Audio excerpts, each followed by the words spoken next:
కథ రాసుకున్న తర్వాత ఫస్ట్ టైం నేను ఫోన్ చేసి నందు గారికి చెప్పాననమాట. నందు గారికి చెప్పి కథ అప్పుడు పెట్టుకున్న దీనికి పేరు 'గాండు' అని పెట్టానమాట యాక్చువల్‌గా దీనికి సినిమాకి. ఈ సినిమాకి పెట్టిన పేరు ఫస్ట్ పేరు 'గాండు' అని పెట్టా. కానీ మనకి చాంబర్‌లో రిజిస్ట్రేషన్ చేయనన్నారు.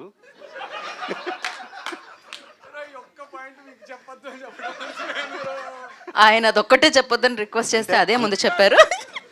మీరు చెప్పే విధానంలో ఫస్ట్ ఈ సినిమాకి టైటిల్ ఫస్ట్ అలా పెట్టుకున్నాను, అప్పుడు తర్వాత ఫస్ట్ నందుకు కథ చెప్పాను, అప్పుడు గాండు అని పేరు పెట్టారంటే నన్ను ఏదో మీరు తిడుతున్నట్టుంది బ్రో.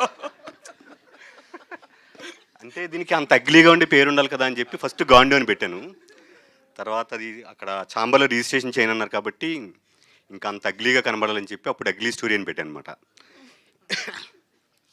ఈ కథ రాసుకున్న తర్వాత ఫస్ట్ నందు గారికి చెప్పి స్టోరీ చెప్తే ఆయన ఫస్ట్ నన్ను నమ్మలేదనుకుంటా కదా బ్రో, ఈడు ఎలా తీస్తాడు ఏంటో అని.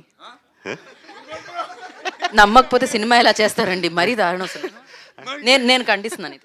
ఇప్పుడే బెక్కం గారు నేను కథ చెప్పిన తర్వాత ఫుల్ సపోర్ట్ చేసి సపోర్ట్ బ్రో. అంటే ఫస్ట్ ఇనీషియల్ గా కథ చెప్పిన వెంటనే బ్రో నాలో ఉన్నటువంటి కార్తిక్ ని బయటికి తీసుకురాకండి బ్రో. ఈడు ఎంత ఈడేమో చాలాసార్లు అన్నారు, ఈడేమో నువ్వేంటి బ్రో ఈ కథ ఏంటి బ్రో అని చెప్పి. అది అదే అంటే అసలు ఈ ట్రైలర్ చూసిన వాళ్ళకి ఈయన వేసే డ్రెస్సింగ్కి కళ్ళద్దాలకి సంబంధం లేదు. మీరు మా ఇంటర్ కాలేజ్లో జూనియర్ లెక్చరర్లా ఉన్నారు, మీరు అగ్లీ స్టోరీ తీస్తారని ఎలా అనుకుంటాం బ్రో. అంటే బయటకు ఒకలా ఉండి లోపలికి ఒకలా ఉంటారు కదా బ్రో అందరూ. అది ఆ లోపల యాంగిల్ చూపిద్దాం అని చెప్పి ఈ కథ. యా నేను కూడా నమ్మలేదు కదండి. సో నెక్స్ట్ అవికా గారికి చెప్పానమాట స్టోరీ. అంటే అవికా గారిని ఎందుకు తీసుకున్నానంటే అవికా గారు బాలికా వధు చిన్నారి పెళ్లి కూతురు చేసి ప్రతి ఇంట్లోకి చాలా రూటెడ్గా వెళ్ళిపోయారనమాట ఆవిడ. ఈ కథలో హీరోయిన్ కొద్దిగా పెయిన్ సఫరింగ్ అది ఉంటుంది. సో అలాంటప్పుడు వేరే అమ్మాయిలు ఎవరైనా చేస్తే అది అందరూ ఓన్ చేసుకోలేరు. అదే అవికా చేసింది అంటే మన ఇంట్లో అమ్మాయి ఏదో ఫీల్ అవుతుంది, మన ఇంట్లో అమ్మాయికి ఏదో కష్టం వచ్చింది అని చెప్పి ఫీల్ అవుతారు. సో అందుకని చెప్పి అవికా గారిని తీసుకున్నాను అనమాట. ఇంకా బ్రో ఈ కథ చెప్పింది తర్వాత నెక్స్ట్ బెక్కిం వేణుగోపాల్ గారికి చెప్పాను. అంటే హీరో గారికి వాళ్ళకి చెప్పకముందే చెప్పాను కదా సార్. అవునా? ఫస్ట్ స్పీచ్ తోనే వైరల్ మీరు. అంటే టెన్షన్ వచ్చేస్తుంది బ్రో యాక్చువల్గా. అది మీరు టెన్షన్ పడుతున్నట్టు లేదు. ఓకే ఎగ్జాక్ట్లీ మా కెమెరా అక్కడ వంగిపోతుంది చూడండి. ఓకే. సో గోపి గారికి చెప్పాను, ఆయనకి ఇంకా వేరే 2-3 స్టోరీస్ చెప్పాను. ఈ స్టోరీ యాక్చువల్గా వెబ్ సిరీస్ కానీ రాశాను అనమాట. ఇది వెబ్ సిరీస్కి ఇంకా వైల్డ్గా రాశాను బాగా. అంత వైల్డ్గా అయితే నిన్ను ఇండస్ట్రీ బ్యాన్ చేస్తుంది, నువ్వు ఇంట్లో కూర్చోవాల్సి వస్తుంది ఇంత వైల్డ్గా తీస్తే అని చెప్పారు ఆయన.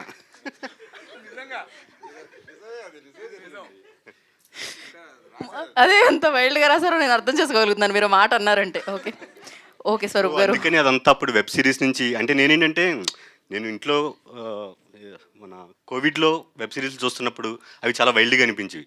సో మన కథ కూడా వైల్డ్గా రాద్దాం అని చెప్పి అలా రాశాను అనమాట. మీరు నాకు చెప్పేస్తున్నారు, ఎక్కడ చెప్పాలి? మీకు చెప్పిన ఓ నాకు చెప్పినా ఒకటే. సో అప్పుడు వెబ్ సిరీస్ నుంచి దాన్ని ట్రిమ్ చేసుకుని కథలు మార్చి సినిమాగా మార్చి అనమాట దాన్ని. దీనికి నాకు సపోర్ట్ ఇచ్చింది మా ఫ్రెండ్ రాజ్నాగ్, మా బ్రదర్ అశ్విన్, నా వైఫ్ శ్రావణి, బెక్కిం వేణుగోపాల్ గారు, అండ్ ఇంకా చాలామందిని మర్చిపోయి ఉంటాను డెఫినెట్గా.